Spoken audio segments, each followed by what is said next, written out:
El comedor estaba lleno de risas y el aroma dulce de los pasteles recién horneados que traje con orgullo de mi panadería para celebrar mi cumpleaños número 62. Mi familia se había reunido no solo para festejar mi día, sino también los 10 años de mi pequeño negocio, construido desde cero con sudor y corazón. Debería haber sido una noche de pura alegría, pero bajo la superficie sentía una tensión sutil, ese nudo en el estómago que he aprendido a reconocer con los años. Clara, mi nuera, estuvo más cortante de lo habitual toda la noche, con los ojos pegados al celular, ignorando las charlas a su alrededor. Cuando me acerqué y, con suavidad, le hice un comentario sobre la cortesía y lo mucho que agradecía a su madre, soltó una carcajada fuerte, despectiva. Delante de todos, sus palabras me cortaron más hondo de lo que esperaba. Abrí la boca para responder, buscando mantener la calma, pero entonces intervino Javier. «Ella no es tu madre», dijo con voz firme, casi afilada. «No la corrijas». El silencio en la sala fue como un latido detenido. Sentí todas las miradas sobre mí, no solo juzgándome, sino también con incredulidad, como si no pudieran creer que mi propio hijo me hubiera callado en público. Mis mejillas ardían de vergüenza y sorpresa. Apreté los puños con suavidad, y un nudo de rabia empezó a formarse en mi pecho. Me forcé a sonreír, una sonrisa lenta, controlada, escondiendo el torbellino que rugía dentro de mí. Ese fue el momento en que todo cambió. Me di cuenta de que, a pesar de todo mi esfuerzo, mi paciencia y mi cariño había sido invisible para las dos personas en las que más confiaba. Las risas y el bullicio de la sala se sentían lejanas, irrelevantes. Esa noche me fui a la cama con una claridad que no había sentido en años. El peso de la traición me hundió en pensamientos y decisiones, preparando el terreno para lo que haría al amanecer. No pude dormir. Los eventos de la noche se repetían en mi mente con una claridad implacable. Las risas del comedor ahora sonaban como ecos de un mundo donde no tenía lugar. Pensé en los años que dediqué a mi familia, criando a Javier con todo mi amor, asegurándome de que tuviera las oportunidades que yo nunca tuve, apoyándolo en la universidad y en su vida adulta. Dejé de lado noches de diversión, viajes personales, incluso partes de mis propios sueños. Todo para que las personas que amaba pudieran brillar. Las palabras cortantes de Clara resonaban en mis oídos, su risa burlona mezclándose con la reprimenda de Javier. No era la primera vez que me sentía invisible, ignorada o menospreciada. A lo largo de los años, pequeños comentarios hirientes, desprecio por mis opiniones y descarados rechazos a mis consejos habían acumulado un resentimiento silencioso en mí. Recordé las cenas donde Clara apenas hablaba, absorta en su celular, las mañanas en que Javier desechaba mis sugerencias con un asentimiento seco, y las pequeñas manipulaciones que me hacían dudar de mi propio valor. Me permití reconocer el cansancio que había cargado todos estos años, la fatiga de dar sin recibir, el dolor silencioso de la falta de respeto, la certeza de que mi autoridad y mi presencia habían sido constantemente ignoradas. Y aún así, a pesar del dolor, lo había tolerado, justificando comportamientos como inmadurez, rebeldía o simples circunstancias. Ahora, con la humillación pública todavía fresca, veía los patrones con absoluta claridad. Cada desaire, cada menosprecio, cada pequeño acto de indiferencia había sido una señal. Entendí la base del irrespeto que se había cultivado silenciosamente durante años. Cerré los ojos y dejé que la rabia, la traición y la claridad se asentaran en mí. Esta reflexión sería la columna vertebral de las acciones que tomaría después. Un plan nacido no de un impulso, sino de una intención medida. La mañana traería decisiones, y las enfrentaría plenamente consciente de lo que había soportado y de lo que ya no toleraría. La luz de la mañana entraba por la ventana de la cocina, pero no traía consuelo. La humillación de la noche anterior aún ardía en mi pecho. Un pulso constante de rabia y desconcierto. Me senté a la mesa con un café en la mano, mis dedos aferrados a la taza, como si eso pudiera anclarme. Sentía la tensión en mis hombros, la mandíbula apretada, mis pensamientos dando vueltas entre el dolor y la contención. Sabía que reaccionar impulsivamente solo reforzaría su control. La noche anterior dejó claro que Clara y Javier habían aprendido a manipularme, a menospreciarme en público y a socavar cualquier intento de autoridad. Tenía que actuar, pero debía ser preciso. La rabia que corría por mis venas no era una debilidad, era una señal, un catalizador para enfocar mi mente. Abrí mi laptop y comencé a revisar mis finanzas, estado por estado. Cada transacción, cada cargo, cada retiro se convirtió en una pieza de un rompecabezas que estaba decidida a resolver.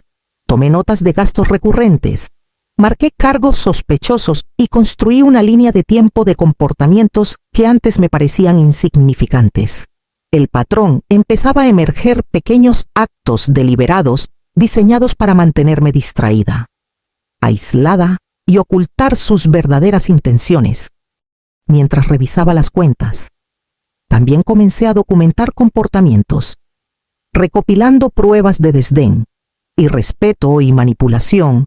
Anoté cada instancia que recordaba comentarios sarcásticos en las cenas familiares, llamadas nocturnas ignoradas, excusas por no cumplir con obligaciones. La forma en que habían aprendido a doblar mi paciencia sin consecuencias. Este ejercicio era metódico y liberador. Transformó mi rabia cruda en un plan estructurado.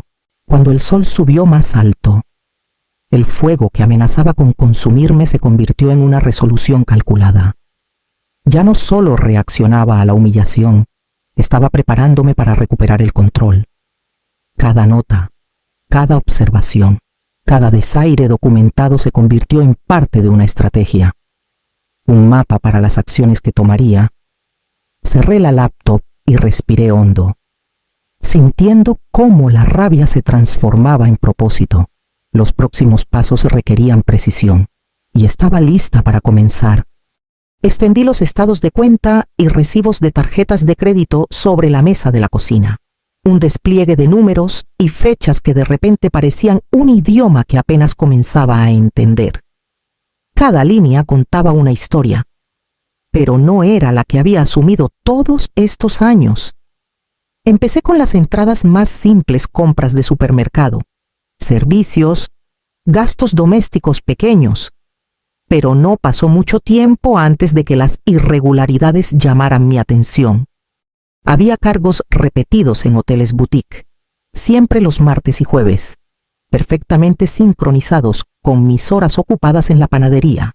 Cantidades pequeñas al principio, C500 aquí, C700 allá, casi insignificantes por separado, pero el patrón era constante y evidente. Luego vinieron las compras de lujo, bolsos de diseñador, relojes caros, cenas costosas en restaurantes que nunca había pisado. Mi corazón se hundió al darme cuenta de que estos cargos estaban en cuentas que compartía.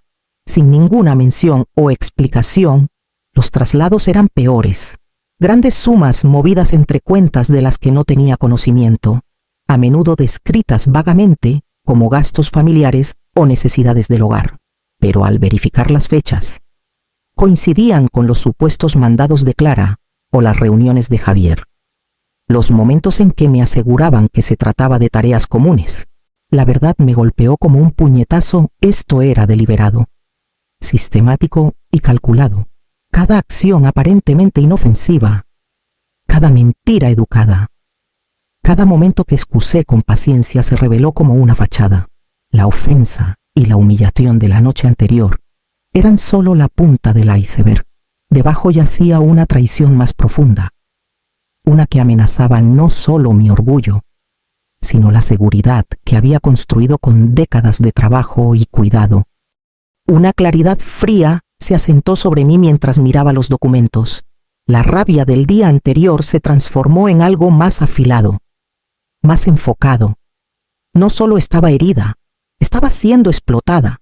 Esto ya no se trataba de palabras dichas en el comedor o miradas despectivas. Se trataba del abuso de mi confianza y la manipulación de mi vida. Comencé a organizar la evidencia, anotando cada transacción sospechosa y su fecha correspondiente, creando un registro meticuloso que no dejara dudas. Esto era la base que necesitaba para recuperar el control. Y los próximos pasos requerirían precisión y paciencia. El camino adelante estaba claro, y estaba lista para actuar. Pasé la mañana siguiente haciendo arreglos precisos. Compré una cámara de seguridad de alta definición y la coloqué para cubrir la entrada principal, asegurándome de que no fuera evidente para quienes entraban o salían. Quería capturar cada movimiento, cada interacción, sin alertar a Clara ni a Javier de que ahora los observaba de cerca. No era vigilancia por simple sospecha. Era para documentar los patrones que había comenzado a notar, para reunir pruebas irrefutables de su engaño. Con el paso de los días, revisé las grabaciones en la tranquilidad de mi cocina después de cerrar la panadería. Cada clip revelaba más de lo que esperaba. Clara salía de casa a las mismas horas, y las salidas de Javier coincidían casi perfectamente con los cargos en hoteles y los grandes traslados que había descubierto. Sus movimientos, que antes descartaba como rutinas normales, ahora formaban un ritmo predecible de explotación. Correlacioné cada salida con las entradas financieras, creando un registro detallado que mapeaba comportamiento con gastos. También comencé a llevar un diario, anotando observaciones y registrando fechas y horas con precisión quirúrgica. Cuanto más documentaba, más innegable se volvía el panorama, la actitud despectiva de mi nuera, la complicidad de mi hijo y su indiferencia compartida hacia mi autoridad. Ya no eran frustraciones abstractas, eran elecciones activas diseñadas para aprovecharse de mí. Cuanta más evidencia reunía, más afilada se volvía mi resolución. Sentía una anticipación creciendo dentro de mí, una mezcla tensa de rabia y propósito controlado. Esta documentación no solo serviría como prueba, sino como ventaja. Una forma de confrontarlos con hechos en lugar de emociones solas. Cada detalle capturado reforzaba mi confianza en que ya no estaba indefensa, que podía actuar con decisión cuando llegara el momento. Para el final de la semana, tenía un registro completo, marcas de tiempo, gastos y patrones de movimiento, todo alineado. La historia que había estado oculta a plena vista ahora estaba completamente expuesta para mí. Con esta base, podía empezar a planear mis próximos pasos, preparándome para una confrontación que no dejaría espacio para negaciones ni excusas. Las piezas estaban en su lugar, y estaba lista para avanzar, con la evidencia cuidadosamente documentada. Hice una cita con un abogado para discutir la actividad financiera no autorizada y las posibles soluciones legales. El abogado escuchó mientras exponía las transacciones, las estancias sospechosas en hoteles, las compras de lujo y los traslados de nuestras cuentas compartidas. Me explicó las opciones disponibles: demandas civiles por fraude, recuperación de fondos mal utilizados y, de ser necesario, procedimientos de desalojo por uso no autorizado de la propiedad. La claridad del marco legal me tranquilizó. Me di cuenta de que tenía tanto el derecho como los medios para actuar con decisión. De vuelta en casa, revisé las grabaciones de seguridad y la línea de tiempo financiera una vez más. Cada movimiento de Clara y Javier, cada cargo, cada retiro había sido meticulosamente documentado, formando un mapa de su engaño. Comencé a planear la confrontación, pensando en el momento, la presentación de las pruebas y la forma en que expondría los hechos. El objetivo era la precisión, asegurarme de que no pudieran negar, discutir o manipular la narrativa. Establecí un calendario, coordinando los días en que la panadería me mantenía ocupada con los momentos en que Clara y Javier solían realizar sus actividades.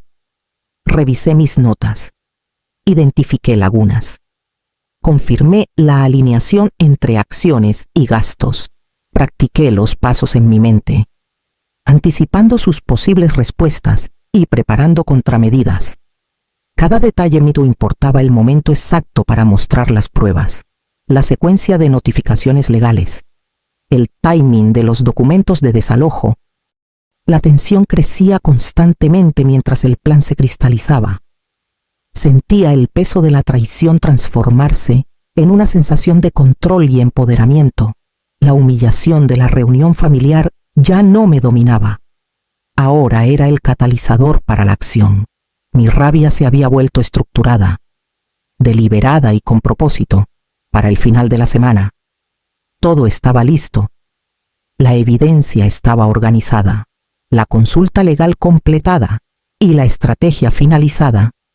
Podía moverme con confianza, sabiendo que la confrontación no dejaría espacio para dudas ni negaciones.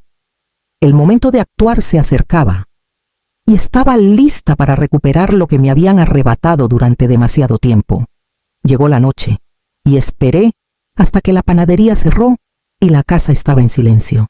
Clara regresó de su salida, y Javier llegó poco después. Les pedí que se sentaran a la mesa de la cocina. No hablé al principio, dejando que el peso de mi presencia se asentara en la habitación.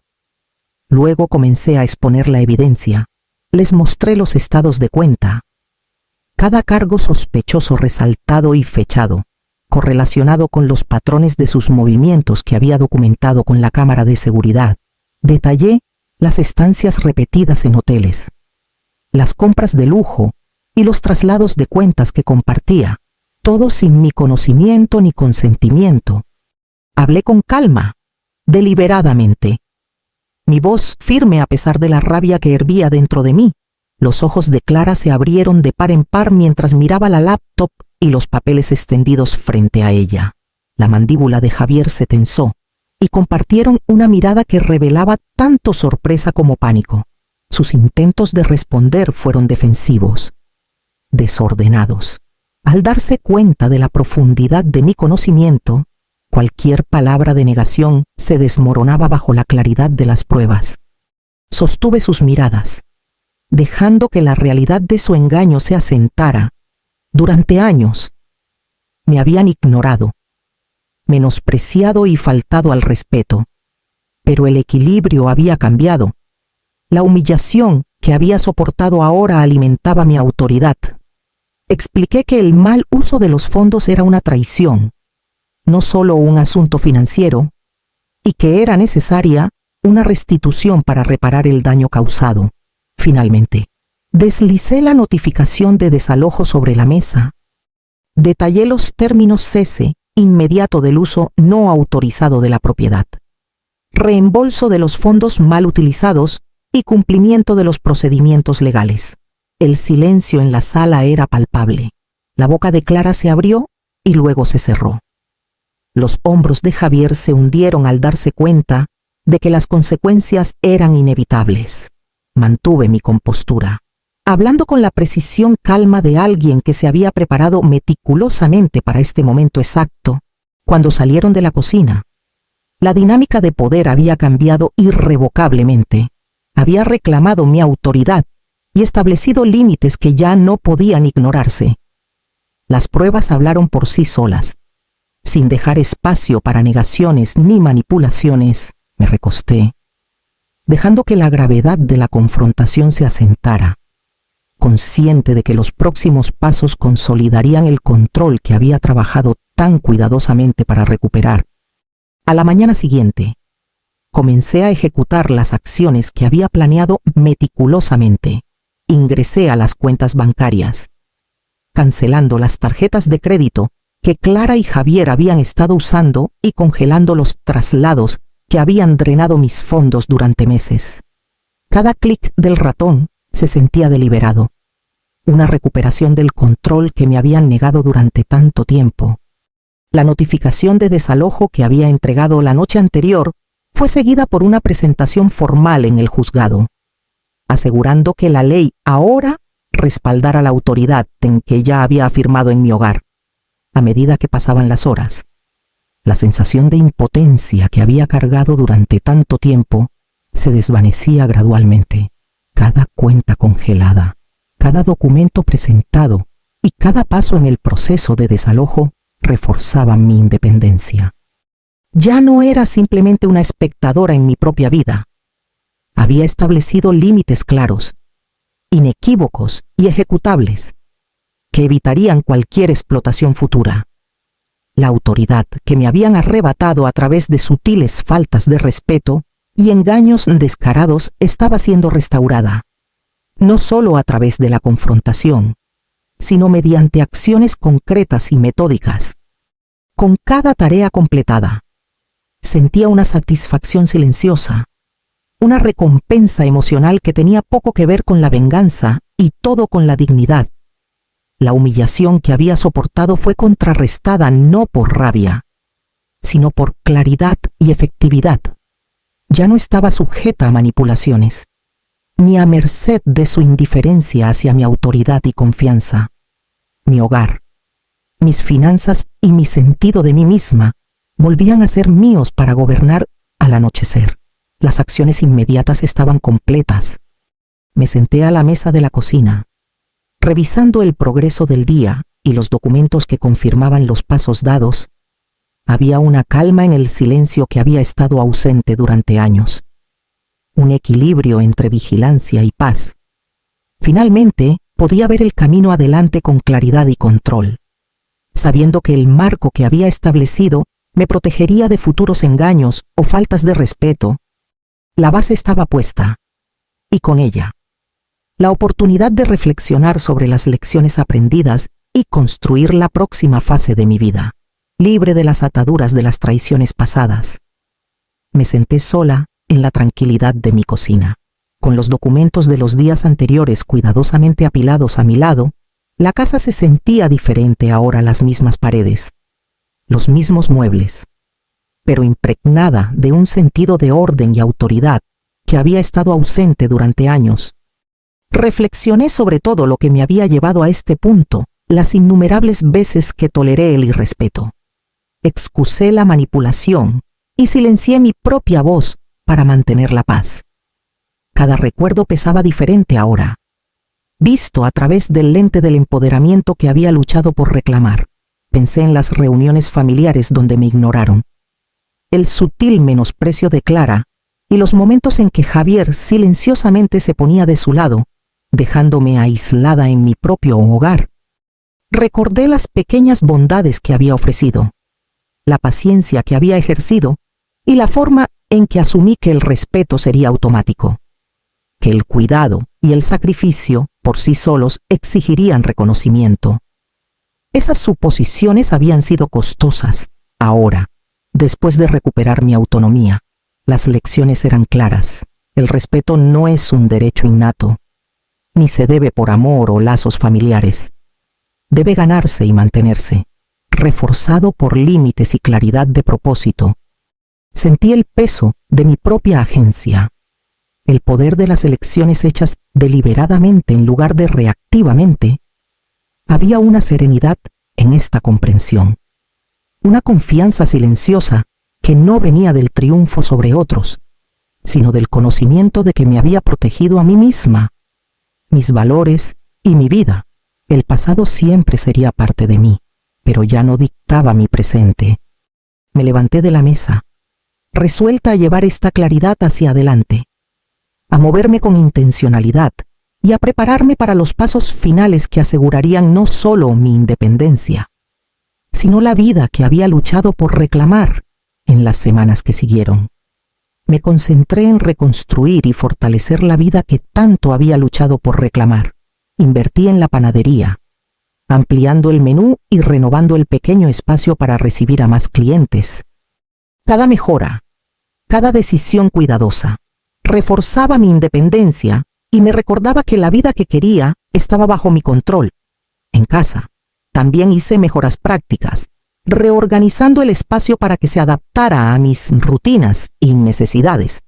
La casa volvía a sentirse mía, libre de la tensión y la manipulación que alguna vez impregnaron cada rincón. Cada mañana, me movía por mi día con una claridad que no había experimentado en años.